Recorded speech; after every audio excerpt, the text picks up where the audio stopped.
생일 축하합니다. 생일 축하합니다. 아빠 생일이야. 아빠 33번째 생일. 야, 벌써 30살 먹었나?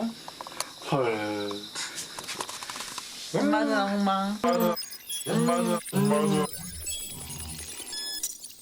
고유정이고 37입니다. 이들이 그 벌써 눈에 들어간 건 확실해. 그런데 나무는 어서. 야, 여자. 어디서? 공정이자 실무 시인했대. 진짜는? 진짜 못 참아. 어? 진짜는 못 찾았다고? 이게 맨정신으로 어떻게 그럴 수가 있나. 상대방이 저를 찔렀습니다. 찌르고 칼을 휘둘렀습니다. 각색? 오히려 뭐 저는 각본에 가깝다고. 1%의 팩트에 99%의 거짓을 섞어서 모든 게 거짓말이고 모든 게 계획적이라는 게 2019년 대한민국을 들썩이게 했던 사건. 이혼한 전 남편을 살해하고 시신을 훼손한 뒤 여러 군데 나누어 버린 고유정 사건입니다. 정말 다 사실이에요. 진짜 성폭행 당할 뻔하다가. 한 사람을 없애기 위해 필요한 것은 무엇일까요? 졸피뎀. 그녀의 섬뜩한 인터넷 검색은 5월 초부터 시작되었습니다.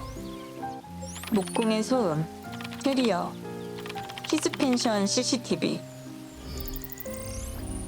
락스양, 사골 끓이고 쓰레기. 머릿속으로 대체 어떤 무서운 그림을 그리고 있었던 걸까요? 털은 피 지우는 방법.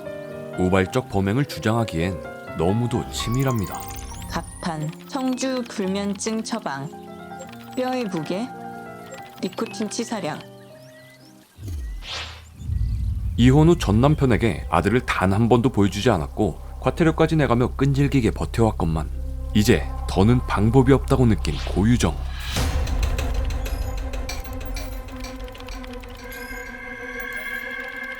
망치, 핸드블렌더, 들통. 범행에 쓸 도구들을 제주도 친정집으로 미리 배송시켜둡니다. 이걸 어떻게 우발적인 범행이라고 할 수 있을까요? 면접 교섭일 일주일 전 자신의 차량으로 제주도에 들어갑니다. 비행기가 훨씬 편리한 수단임에도 불구하고 갑작스럽게 차 타고 내려간다. 배 타고 갈 건딩. 그냥 바람도 쐬고 싶고 그래서 이번만 이해 부탁. 정말 매우 안전히 가겠음. 차를 배에다 싣고 내려오는 자체가 저는 이해할 수가 없었어요. 계획을 실행하기 위해선 그녀의 차량이 꼭 필요했기 때문이었죠.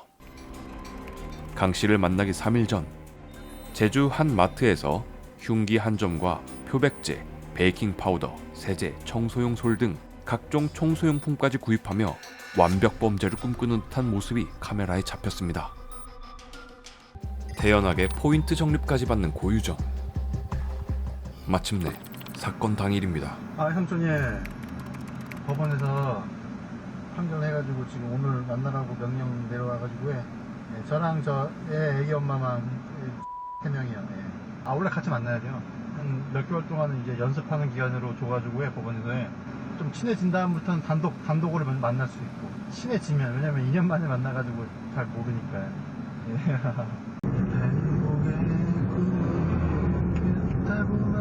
2년 만에 드디어 사랑하는 아들을 만나 강 씨는 그저 행복했을 겁니다.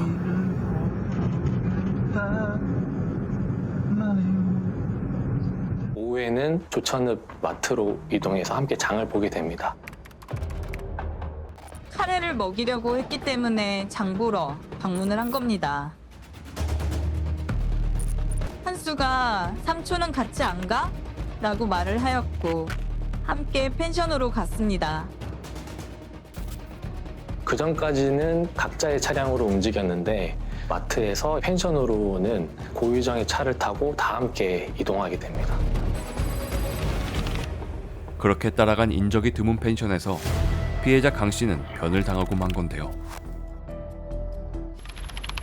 10시경에 카톡 하나 보냈는데 카톡이 좀 할 게 있어서 들려가야겠다 이런 식으로 어디를 간다는 목적어 자체가 없는 거예요. 배터리 충전해야겠다 하고 그 다음부터 핸드폰이 바로 꺼져 있었어요. 사흘째가 돼도 집에 돌아오지 않고 연락되지가 않으니까 실종돼. 어? 실종돼서 엄마 그게 펜션을 갔는데 다툼해가지고 나와가지고 먼저 나왔대. 어 걔 나온 이후에 연락이 두절돼 한테고 25일날 결제액이 관리비 빠진 거에 전혀 아무것도 없어. 이 핸드폰이 갑자기 꺼져 있다. 그냥 안 나타난다. 생활 반응이 없잖아.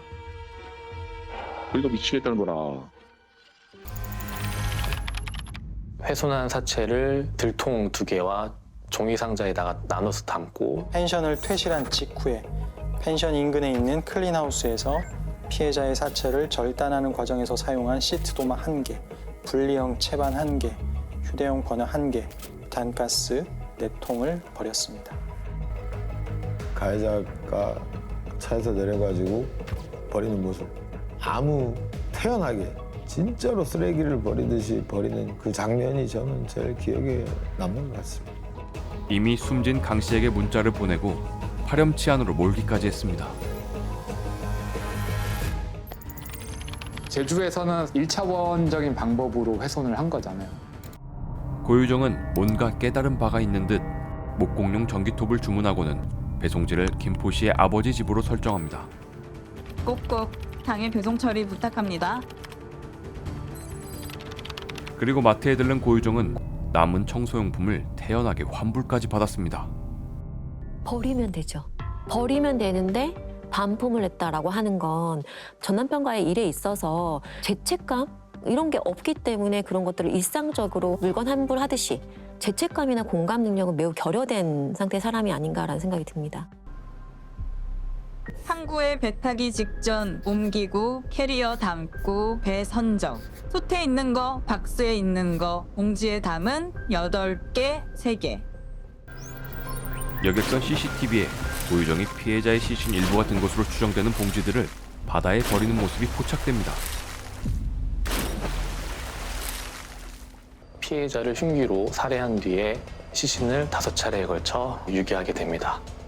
김포시에 있는 집으로 이동하고 무섭고 힘들다.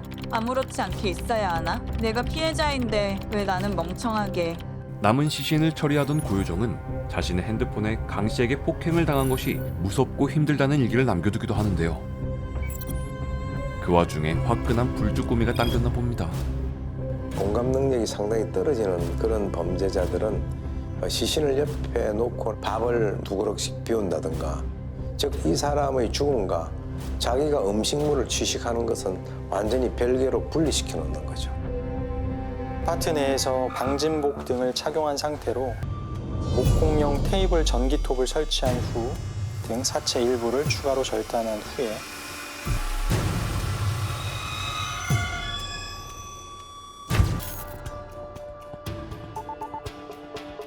당시에 이제 관련 사건이 터지고 나서 댓글을 읽었는데 일본 만화, 그 만화에서 나온 거랑 내용이 똑같다면서 뼈하고 살을 분리를 하고 살은 삶아서 믹서기에다 갈아가지고 버리고, 여기서 제일 놀라웠던 게 바로 이 톱이었어요.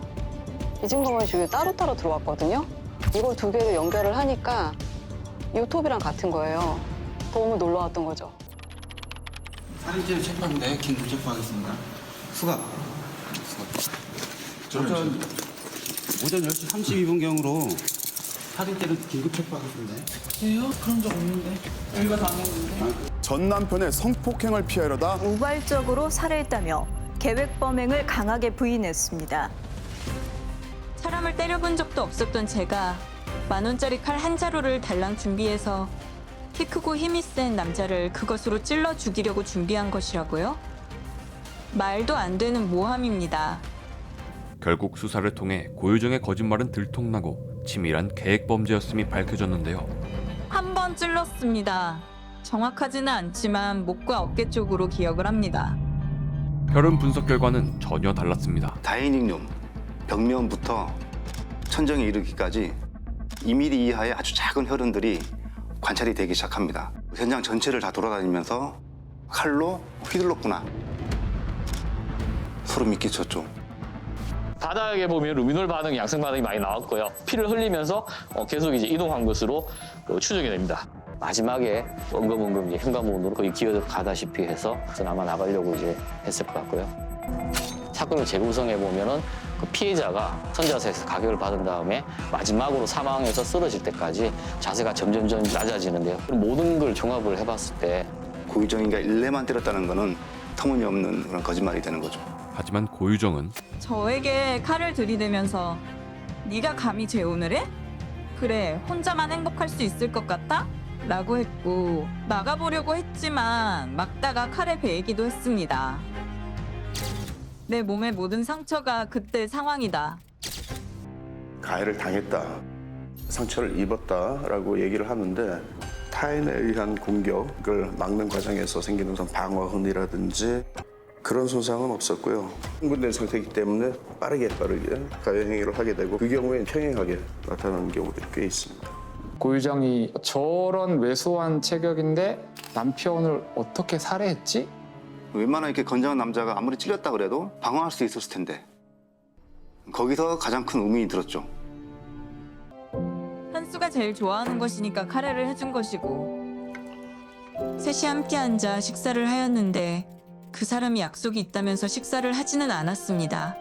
그것 또한 새빨간 거짓말이었죠. 분홍색 이불이 요래됐는데요. 펼쳐보니까 상당히 많은 양의 혈흔이 묻어 있었습니다. 거기서 피해자의 DNA가 나왔기 때문에 약성분 중에서 졸피뎀이 검출이 됐어요.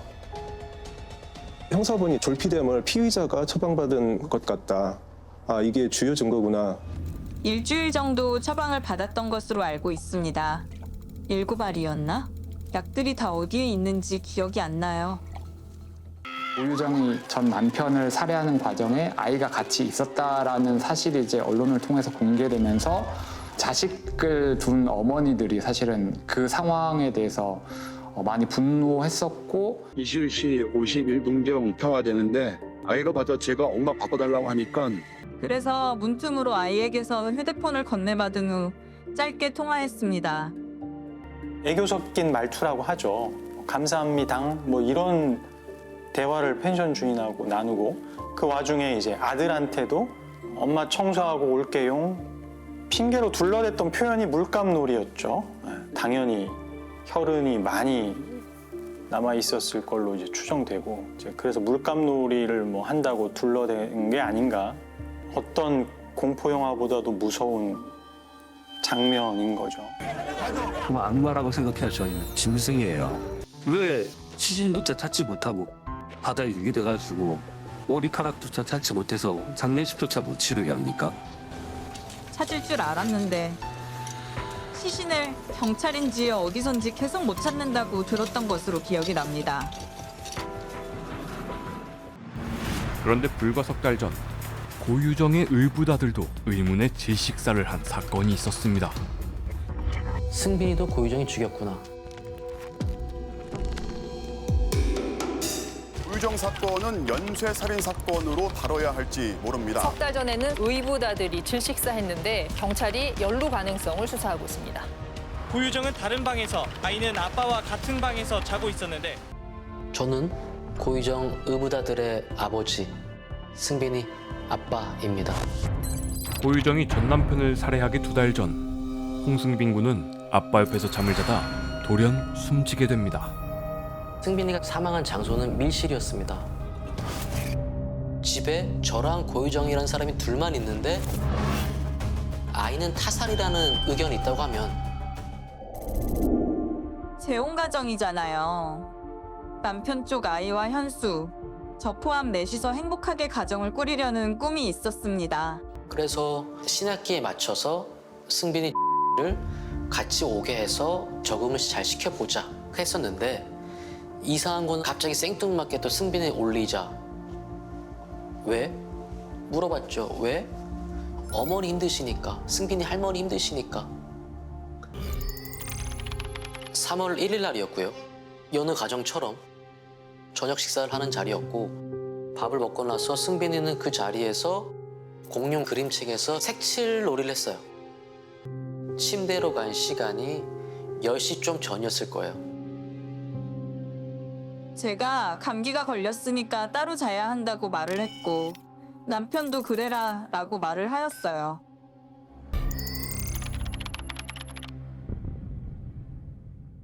그러니까 승빈이를 데리고 온 지 이틀밖에 안 되는 날이었어요.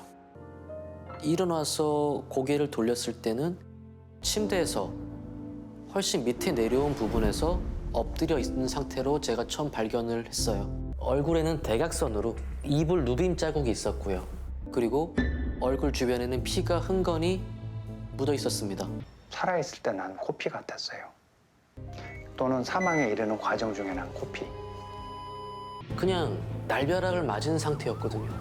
119 구급대가 도착을 했고 사망했다는 말을 전해 들었고요. 그때 고유정은 많이 옆에서 오열하듯이 울었습니다. 구급 대원들이 사망했다고 아무런 조치 취하지 않자 빨리 살려내라 계속 울었던 기억이 남. 친구랑 이제 청주를 가면서 비행기 안에서 혹시 고유정이라는 얘기를 했었어요, 저희는. 그럼 그 집안에 아빠랑 엄마 2명이 있었는데 저희가 생각할 때 아빠는 아니거든요. 고유정이 와줘서 고맙다 하면서 흐느끼더라고요, 저희 앞에서. 그 모습을 보고 저희는 아, 우리 진짜 나쁜 사람이다. 어떻게 저렇게 착한 여자를 의심할 수가 있느냐, 우리가. 19년 5월 2일 날 부검 결과를 들으러 갔을 때 청주 상당경찰서에서 승빈이가 제 다리에 눌려서 사망할 수 있다는 말을 하기 시작을 해요. 전 2달 동안 부검만 기다렸거든요. 결정적으로 제가 승빈이를 죽였다는 사람이 돼 있었어요.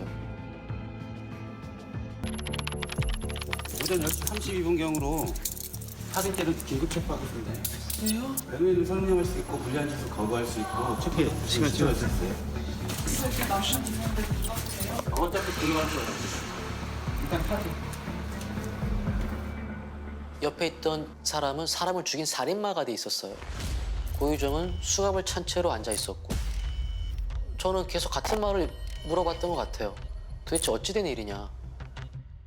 생각들을 하나씩 아침까지 정리를 좀 했어요. 조금 있었던 의심이 이젠 여러 가지가 머릿속을 스쳐가고 하나씩 퍼즐이 좀 맞춰지는 것 같은 느낌이 들면서 두 살인 사건이 사망하기 전에 카레를 먹었다는 것을 알게 되었습니다.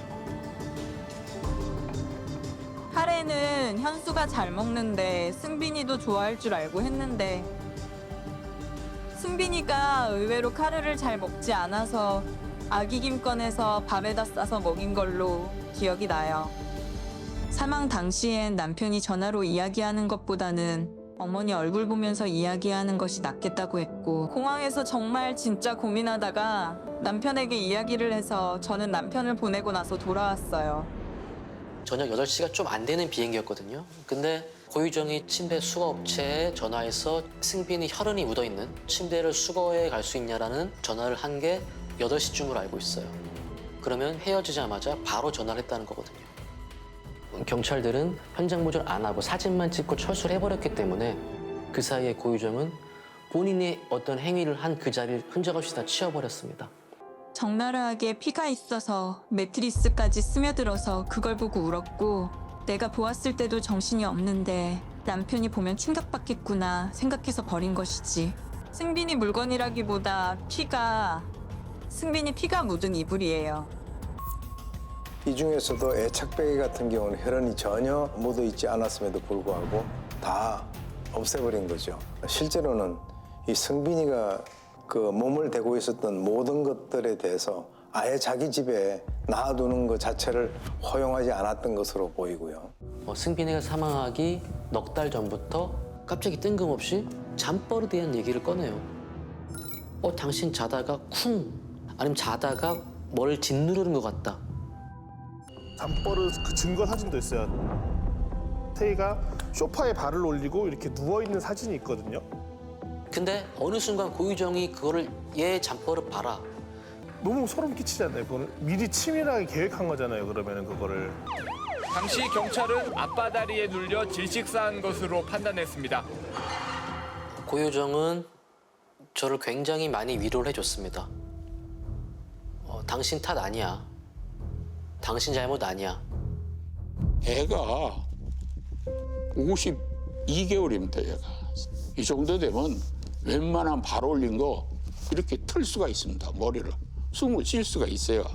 안 죽어요. 그러면. 그러니까 머리 끝에서 등의 위쪽 그리고 그 허리까지도 이런 점출혈이 그냥 통상적으로는 잘 안 나와요. 앞바다리는 불가능한 거죠. 이런 식으로 눌렀습니다. 그다음에 여기를 누르니까 핏줄이 터지면서 코피 툭툭툭툭 천천히 나오니까 사이즈는 적고 밑으로까지 내려갔을 겁니다. 그럴 리가 없어요. 전 먹인 적이 없으니까. 절대 아니고 이건 형사님들한테 말씀드리는데 전 남편 죽인 거 그것도 약은 절대 안 탔어요. 물론 이건 역시 거짓말이었죠. 같이 잠이 들었던 아버지의 머리카락에서 수면제가 나왔어요. 잠에서 잘 깨지 않는 효과가 있는 약. 그때 당시에 이제 응급구조를 하는 소방관이다 보니까 항상 밤에 출동을 나갔어야 했고 깊은 잠을 잔다는 건 있을 수가 없는 일이었었고요. 유독 그날만큼은 아침까지 중간에 한 번도 깨질 않고 푹 잠을 자게 되었습니다. 그러면 그 약물은 어떤 경로를 통해서 복용을 하셨을까? 근데 그 처방을 그 부인이 받았다는 거예요. 이제는 내가 정신을 차려야겠구나. 제가 본격적으로 이제 싸우기 위한 결심이 섰기 때문에 구치소에 있던 고유정을 면회를 했고요. 6월 5일 날 갔을 때 혹시 경찰들이 본인이 갖고 있던 파우치를 안 가져갔냐. 그 당시에는 전 남편분의 시신을 못 찾는 상태였고 살인에 대한 직접 증거를 못 찾는 상황이었거든요. 캐리어를 열었더니 그 파우치가 있었어요. 제가 조이피뎀이 빠진 약봉지를 제공함으로써 답답해 미치겠어요. 제가 이런 처지가 되니까 누명을 씌우는 것 같습니다. 한이 맺혀서 억울해서 죽을 것 같습니다. 주요한 증거였던 홍태희 씨 모발에서 검출했던 수면제 성분인 톡세핀. 너무 오래 시간이 지나서 감정을 했기 때문에 재판에서 증명력을 인정받지 못했습니다. 이 아이를 그렇게 아빠 옆에서 죽인다는 것 자체가 어떤 살인 사건보다도 저는 너무나 잔인한 거라고 생각이 들어요. 이게 잊혀진 사건이었습니다. 사실은 제주도 그 아버지 시신 찔러서 저 바다에다 버리고 이게 밝혀지고 나서 그 전 사건을 보니까 아들도 죽었다. 초동 수사 단계에서 살인 사건으로 접근했으면 뭐 간접 증거든 직접 증거든 더 나오지 않았을까. 승빈이가 사망한 날이 3월 2일이었고 제가 부검 결과를 들으러 5월 2일 날 갔잖아요. 최소한 5월 2일 때부터는 저하고 고유정 동일선상에서 수사를 했었어야죠. 실제로 고유정이 전 남편분을 죽이기 전에 검색은 전부 다 5월 초에 이루어졌습니다. 승빈이가 표류된 지 고작 2달 후 고유정은 두 번째 범행을 결심한 것이었죠. 그때도 고유정 입장에서는 아무렇지도 않게 지나갔기 때문에 검색할 수가 있던 거였어요. 왜냐면 안 걸렸잖아요. 그 문제가 해결이 됐더라면 5월 전 남편 살인 사건은 일어나지 않았을 거니까요. 전 남편 살해한 혐의로 재판에 넘겨진 고유정에 대해 대법원이 무기징역을 확정했습니다. 의붓 아들을 살해한 혐의는 이번에도 인정되지 않았습니다. 연쇄살인이었고 당연히 사형이 떨어질 거라고 생각을 했었고 무죄 확정 판결이 나서 다시 영구미제로 남게 됐는데 이렇게 억울하게 꺼져간 생명이 있다. 그 친구의 이름이 홍승빈이다. 그렇게 만든 건 고유정이다.